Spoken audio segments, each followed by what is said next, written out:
बिस्मिल्लाहिर्रहमानिर्रहीम। अस्सलाम वालेकुम to everyone, welcome back to my channel. Again एक शौकी सी रेसिपी के साथ आपकी खिदमत में हाजिर हूँ। आज मैं बना रही हूँ मटन कोरमा। बहुत ही आसान, बहुत ही सिंपल, बहुत ही मज़े की ये रेसिपी है। बहुत ही जल्दी से आप ये मटन कोरमा बना सकते हैं, तो इस रेसिपी को आप ईद पे ज़रूर ट्राई कीजिएगा। बहुत ही मज़े का और लजीज मटन कोरमा खाने को मिलेगा। जल्दी से इस रेसिपी को स्टार्ट करते हैं। सबसे पहले एक बड़ी सी कढ़ाई ली और इसमें आधा कप घी डाल दिया। घी जब थोड़ा गर्म हो तो 1 खाने का चम्मच लहसुन अदरक का पेस्ट डाल दें और इसे बहुत अच्छी तरह से भून लें। जब लहसुन अदरक को बहुत अच्छी तरह से भून लिया, इसके अंदर आधा किलो मटन डाल दिया और अब मटन को भी तेज़ आकर के बहुत अच्छी तरह से भून लेना है। अच्छी तरह से इसे भून लेना है। इसका बिल्कुल कलर चेंज हो जाएगा। यहाँ पे भून चुका है, कलर भी चेंज हो चुका है। आधा चाय का चम्मच यहाँ पे नमक का डाल दें और तकरीबन 2 से 3 कप गर्म पानी इसके अंदर डाल दें। इसको कवर कर लें और इसको हल्की आग के ऊपर 30 से 35 मिनट के लिए छोड़ दें ताकि हमारा मटन अच्छी तरह से गल जाए। यहाँ पे मटन हमारा बहुत अच्छी तरह से गल चुका है और काफ़ी हद तक इसमें से पानी भी खुश्क हो चुका है।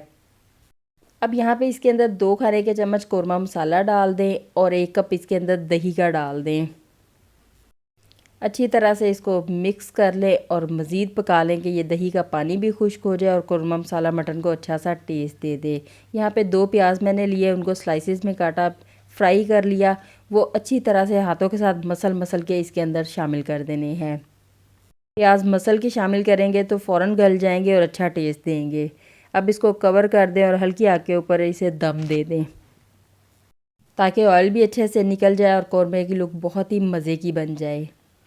8 से 10 मिनट मैंने इसको तकरीबन दम दिया। बिल्कुल एंड पे 4 से 5 कतरे केवड़ा एसेंस के इसके ऊपर डाल दें। फ़ौरन से इसको कवर कर दें ताकि वो कोरमे को बहुत ही अच्छी सी खुशबू दे दे।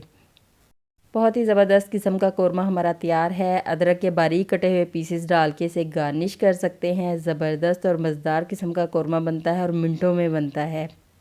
मैंने कोरमा बनाते हुए घी का इस्तेमाल किया है क्योंकि देसी खाने घी के अंदर बहुत ही मज़े के बनते हैं, लेकिन अगर आपको कोई हेल्थ इशू हो तो आप ऑयल भी इस्तेमाल कर सकते हैं। कोरमा रेसिपी को एक बार ट्राई ज़रूर कीजिएगा। वीडियो अच्छी लगे तो इसे अपने दोस्तों के साथ, अपनी फैमिली के साथ शेयर कर दें। आप नहीं भी बना रहे, कोई और बना लेगा, किसी और को अच्छी और मज़े की रेसिपी मिल जाएगी। इसके साथ साथ जी अगर आप मेरे चैनल पर नए हैं तो मेरे चैनल को सब्सक्राइब कर लें। विज़िट नहीं किया तो विज़िट कर लें ताकि इस तरह की सौखी मज़े की और भी रेसिपीज़ आपको मिल जाएँ। आप मेरे चैनल को विज़िट करें। मैं आपसे मिलती हूँ किसी नई वीडियो में किसी नई रेसिपी के साथ। अपना बहुत सारा ख्याल रखिएगा, मुझे दुआ में याद रखिएगा। अल्लाह हाफिज़।